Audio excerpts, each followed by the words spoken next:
Our passage this morning is found in Mark chapter 5, and I hear that it's going to be read before I begin, but because Elder Jeff wasn't here, he didn't have it read. So let me read it for you. This is Mark chapter 5, verse 35 through 43. While Jesus was still speaking, some men came from the house of Jairus, the synagogue ruler. "Your daughter is dead," they said. "Why bother the teacher anymore?" Ignoring what they said, Jesus told the synagogue ruler, "Don't be afraid, just believe." He didn't let anyone follow him except Peter, James, and John, the brother of James. And when they came to the home of the synagogue ruler, Jesus saw a commotion with many people crying and wailing loudly. He went in and said to them, "Why all this commotion and wailing? The child is not dead, but asleep." But they laughed at him. After he put them all out, he took the child's father and mother and the disciples who were with him and went in where the child was. He took her by the hand and said to her, "Talitha cum," which means, "Little girl, I say to you, get up." Immediately the girl stood up, walked around. She was 12 years old. At this they were completely astonished. He gave strict orders not to let anyone know about this, and he told them to give her something to eat. Now Jesus barely got done healing the woman. This is the sequel to the healing of the woman with the bleeding issue, as you recall. When men came from Jairus' house, they came to tell him that his daughter was dead and the healer was not necessary. Instead of calling for a doctor, he said, "Now we need to go and call for a funeral director. So don't bother the healer or the doctor anymore because your daughter is dead." That's why the servants came to tell Jairus. Now, we have a little bit of a description of the synagogue ruler. A synagogue ruler, of course, takes care of all the matters of the synagogue, and he is the administrator. He can shut it down if he wants, if something's wrong and security is bad, or the equipment or whatever is necessary for the service to go on is not there. So he has to take care of all of that stuff, and of course he was highly respected. Now, as an individual who is in this position, he was esteemed, he was respected, and in caliber with the teachers of the law, the Pharisees, etc., the religious rulers. So as far as respect was concerned, he also had the respect of the public and the honor of the individuals.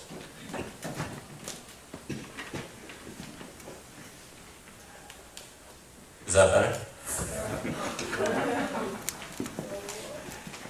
That's what happens when you get to be 50. Sometimes it gets a little hairy and I forget. All right. Now he is getting the respect of Jesus because Jesus is going to his house. All right. Look at the discouragement that they bring. "Don't bother the teacher anymore. He's dead," or "Your daughter is dead." And Jesus, overhearing this, says to him, "Don't be afraid, just believe." The reality of death for Jesus, he's saying, is really nothing. What really counts is our faith in Jesus. So he's comparing death to himself, and he says, death is nothing. Faith in him is everything. I mean, just think about that. If I lost my daughter and he says to me, and somebody says to me, "Oh, death is nothing," just have faith in me. I would go, you'd be nuts. You're nuts. Jesus, what are you talking about? I need my daughter alive. How can faith in you be greater than the life of my daughter? How can you be greater than my job? How can you be greater than my grades? How can you be greater than my parents? How can you be greater than my children? How can you be greater than my livelihood, my business, whatever? But Jesus reminds him, that is secondary. Believing in me is primary. For some reason, Jesus didn't allow any of the other disciples, but he took the top three and went to Jairus' house. And of course, when he got there, there was a huge commotion because as soon as somebody dies, the funeral process in those days was, of course, wrap the child or wrap the deceased, and then in order to honor the dead, they didn't call the funeral parlor first. The first call that they made was to the business that provided mourners. Say what? Yeah, mourners. So you call them and they say, okay, how many would you like? $75 per person for half a day. So they say, okay, give me 10. They're going to pay $750. Their job is to go over to the house and just cry. Yeah, what a business. Okay, so they send 10 actors over to the house, and their job is to cry for the deceased. So there was a big commotion. Must have been, must have been more than 10 because there's a big commotion. Maybe they sent 30, ordered 40 people to come over because he had a big house since he was a synagogue ruler. And people were crying and wailing loudly.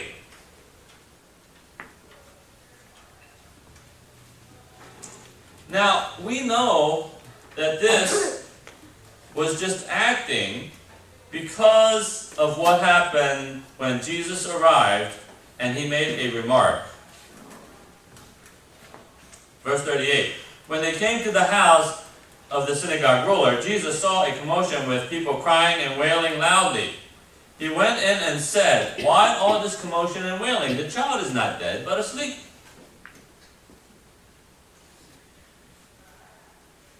When Jesus said that a dead person is asleep, he said this in the New Testament twice. The first one was here, of course, and the second one was when Lazarus died. And he referred to Lazarus as asleep. And he, of course, does that intentionally. He uses natural sleep to mean that eventually he's going to wake up. So he says this about the girl, and he says this about Lazarus, because you know there's going to be a follow-up, and both of them were raised. And then it says, but they laughed at him. There's a very, very short sentence, but they laughed at him. Now, as I said, they were actors and actresses who came to wail. So what do actors and actresses do when they have emotions? They can turn them off and turn them on anytime they want. So they're crying, and Jesus comes and says, okay, cut this out. Because she's not dead, she's asleep. I'm going to wake her up. And then they turn off the wailing emotion, and they turn it to laughter. That's funny. You must be nuts. They laughed at him.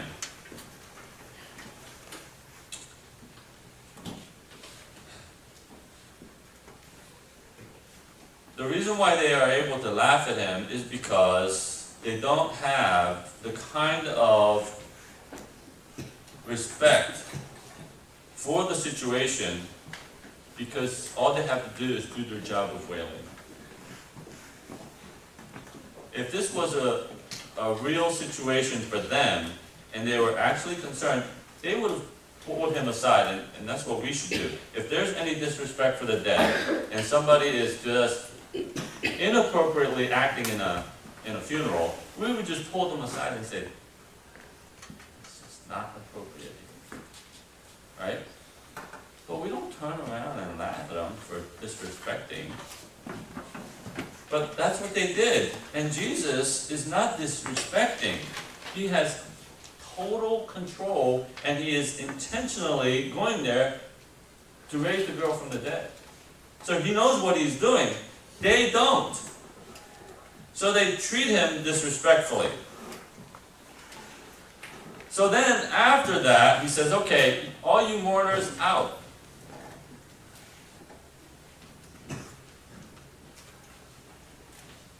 Get out.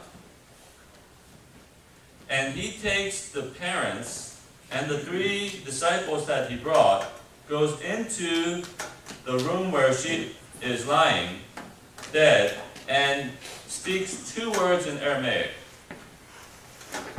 And in English, it's really long. The translation has to be, little girl, I say to you, get up.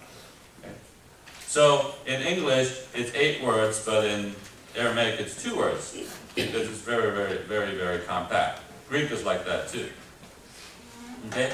So 1 verb means, I say to you, get up, and 1 word means little girl. And then the girl gets up, and then Jesus tells them to give her something to eat. We'll say a little bit about that later. And then it says that she was 12 years old. I don't know how her age is significant. There's a lot of things in here that I don't know. There's a whole lot of things that are significant, but I don't know why. Okay. A monk was called in by his master and told, I'm going to be dying soon, but when I die, I want you to do this. I want you to cut a hole on the side of my coffin. And I want you to stick my hands out. One hole with 2 hands. No, 1 hand for each. And the monk was asking, Master, why do you want me to do that? He said, just do as I wish. Cut a hole on each side of the coffin, stick my hands out. He said, well, I don't understand why you're asking me this, but if that is your dying wish, then I will. So soon, the master died, and in order to honor his master, he cut the holes on the side of the coffin and stuck his hands out. And then, during the funeral procession, he looked at the pallbearers carrying the coffin and saw the hands, of course, sticking out of the coffin. And as they were walking, the hands were doing this. Of course. And it dawned on him finally. He says, oh, now I understand why my master asked me to do this. And what he realized was his message post-death was, see, I can't take anything with me. My hands are empty. I'm not taking stuff. When I die, I can't carry it with me. Whatever you value, it better be something that you can't take with you by the hand. And so then the monk finally realized, that is profound. And of course, that message was not just for him, it was for the public. But it was because he obeyed that he understood and learned the lesson. Even though he didn't know what the master was requesting and why. here, from this story, what we have to do is get to the bottom of what Jesus is emphasizing as he is living. Because our application of God's word and of what Jesus did and said comes from making observations of his life. So when you and I look at each other's lives, we understand what we value. You know what my values are by watching my life, and I know what your values are by watching yours. And you know what your values are by how much time and what you involve yourself with. What is valuable to you can be discovered immediately. Because even though you may say, I value this, what you do reflects your true values. So if I say I love my wife, and all I do is spend my time with my guy friends, then I don't value my wife very, very much. Okay? If I say I value studies, but I'm playing basketball all the time, I value basketball. If I value obedience and I'm not obeying, then I value myself over obedience. So here Jesus is showing us by his life what he values. And first of all, let me just make this plain and simple because it sounds trivial, but it really isn't. Ask Jesus for healing. Now for some of you, that's really easy because you do that all the time. But others of you, you want to bypass the Lord and take care of it yourself. You take all the medicine that you can, ask all the doctors the questions, go to the hospital immediately, all of that kind of stuff, which are all available to us. But have you asked the Lord to heal you? Jairus went to Jesus to get healing. Look at verse 21 through 24.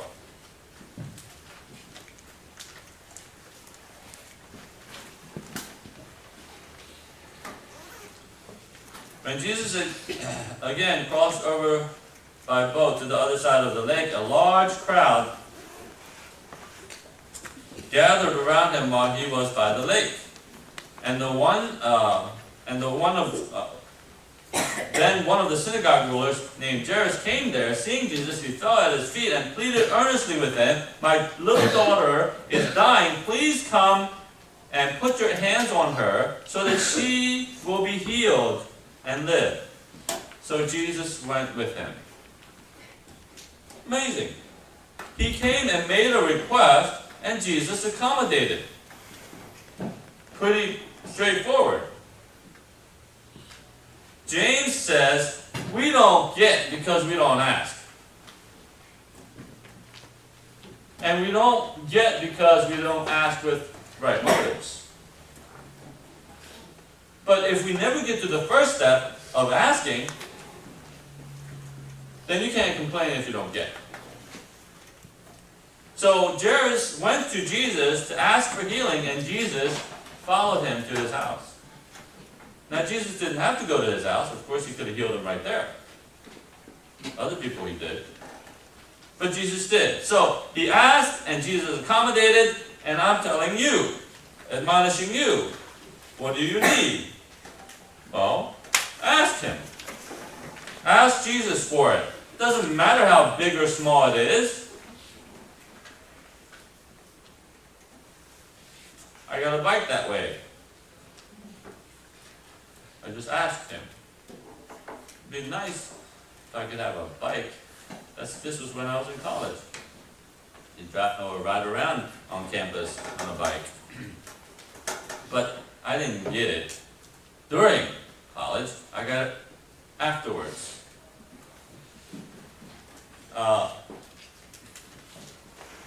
And it was a simple thing. And almost immediately, because right after that, I went to my brother's dorm room, and lo and behold, his friend had a bike that he didn't use and wanted to give away.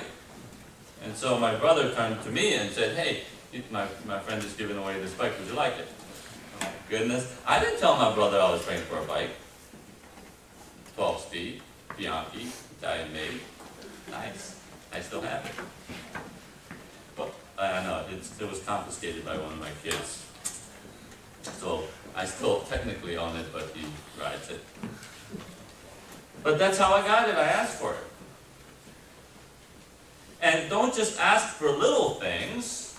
Ask for things that is impossible for you to get on your own. I'm not telling you to be selfish. Okay, Lord, give me $1 million. I mean, if that's what God wants you to have, He's going to put that on your heart, and so you have to ask for it, and then He'll give it to you for whatever reason you have in terms of right motives. Okay? Because God's not going to bring up rats. Right? He's not going to give you whatever you want so you can be selfish about it. No. But that doesn't mean just because that is the reality, that He won't give you selfish stuff, doesn't mean that you shouldn't ask with right motives for big stuff. You understand? I want you to have a balanced understanding of what you can and cannot ask the Lord for. And you shouldn't restrict yourself just because you're afraid that it might be with bad motives, or it might not. You might not get it. Okay? Okay. So, ask for things that you cannot get for yourself. Ask for salvation for a stubborn family member. Ask for salvation for a Jew. You know any Jews? That's almost impossible. I said almost. They're very, very stubborn and stiff-necked, God says. But there are those who came to the Lord through believers. Ask for it. Ask for revival in your neighborhood. Ask for revival in your church. Ask. Ask for a change in your own heart. That's one of the hardest. First you have to admit that you need a change of heart. A change in your heart. But you can ask for it. Ask for a selfish life, or a selfless life. Yeah, don't ask for a selfish life. We already have it, and we're really good at it. Ask for a selfless life. Ask God to open your eyes so that you can see other people's troubles, feelings, and then minister to them. One of the things that the Lord really taught me when I was a young believer is, how does the other person, think about how the other person feels about this, or what was the foundation that brought this individual to that perspective. So when my roommate and I had clashes, not, anger clashes, but he just bugged me, irritated me. He always had to pat himself on the back. And he was a Christian. Okay? So when we play sports, he would compliment himself, and I'm going, huh? I'm supposed to compliment. If that was a good shot, I'm supposed to say, hey, good shot, not, hey, that was a good shot. Right? When I make a basket, I say, woo! That was a great shot, Jay. No, I don't do that. Okay? But he was doing that. And I'm going, what is wrong with this kid? Right? He's in college. Right? Later on, I found out, as we were talking seriously, and as we were trying to get to know each other better in a formal way, I found out that he was one of 4 brothers, and his parents and he was the youngest, and his parents and his older brothers never really complimented him. He had to constantly prove himself. Nobody gave him encouraging words. And so, as we talked and he was sharing that, he was confessing why he does that. And I'm going, wow, here I was trying to make, light and little of him. But I didn't have any compassion for him because the foundation that he had made him so left him in wanting, that he had to encourage himself. And I'm going, wow. Now, instead of, thinking terribly about him and how immature he was, now I'm trying to go out of my way to encourage him and compliment him in the things that he was doing. So before the words came out of his mouth, I was, yeah, great job, right? So he didn't have to do that. But he felt like he needed to do it because of the lack in his own family. So when the Lord began to work in my perspective of, okay, if there is something wrong in people, how did they get that way? And Lord, if you show me that, then I'll have a whole lot more compassion for them. I still have to do what is right and declare to them that they need to do right, but I won't have as much disdain or hatred or contempt for that individual. So ask yourself about your friends, your neighbors, anybody that irritate you, how did they get that way? One of the things that I suspect and deeply is when a young lady, when a young lady completely changes her emotions and become totally reserved and suspicious, and can't settle and live comfortably and in a relaxed manner and interact just as normal people do. Okay? And I've run into several like that. One in our Christian school in particular. I suspect that they were sexually assaulted. That's how transformative one act of sin, heinous sin does. Completely changes the person. I suspect it, but I can't just walk up to her and say, hey, did you get, because we need to get the guy who did this to you, right? I would love to address the problem if I knew about it and if I had the authority to do it, but I have no idea. But the emotional display that I see makes me suspicious. And as I try to encourage and build people up, those are the things that really I get sensitive to. And I ask the Lord to do this. I ask the Lord to give me understanding of the other person's perspective so that I will know at least some of it. I don't know. I may not be able to get to know everything. So that then I can respond with more righteousness and more compassion. So ask the Lord for those things. Ask. Ask God to transform the world through you. Ask. Secondly, get encouragement from Jesus and be an encourager. Here it is. If everyone knows how to encourage, then we would have a world that is unstoppable. And let me tell you, Jesus knew how to encourage. While everybody else was saying, don't bother Jesus, Jesus was saying, let them come to me.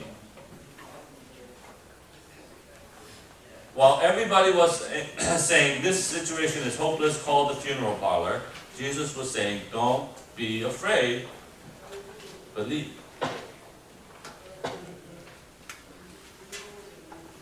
Jesus is the only one who is truly able to encourage. So if you want encouragement, yeah, you can go to your friends and you can get some. But Jesus can give it to you much better. He is the one who has the reality in his hand. And nobody has the control of life and death as he does. So even if your friend or whoever it is dies, and Jesus hadn't decided to raise the individual from the dead, and in a number of situations in the New Testament, he didn't decide to raise them from the dead. Even if he doesn't, he can still encourage you. He just got finished.